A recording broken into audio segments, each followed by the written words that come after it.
સાથે આ મંત્રોચ્ચાર યાદ રાખજો. ભૂદેવોના મુખેથી જે મંત્રોચ્ચાર નીકળે છે ને, મારા ભાઈજી આ તમને પૂજા કરાવી રહ્યા છે ને, એ તમે નાની ના સમજતા. હા, તમારે જો દક્ષિણા દેવી હોય ને, મન ખોલીને ભાઈને આપજો. આ સત્ય વાત અહીંથી બતાવી રહી છું, જે આણે બતાવી છે મને.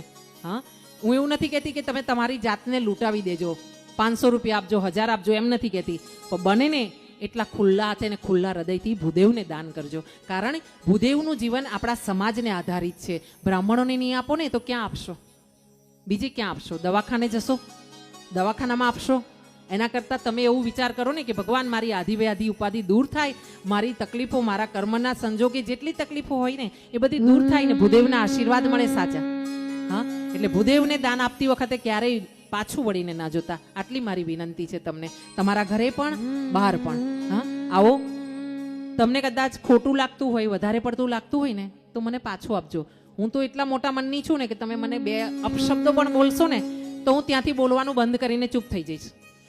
બસ ખુશ થઈશ, કંઈ વાંધો નહીં. તમને સમજાણું તો ઠીક છે, ના સમજાણું તો મારું પાછું મને.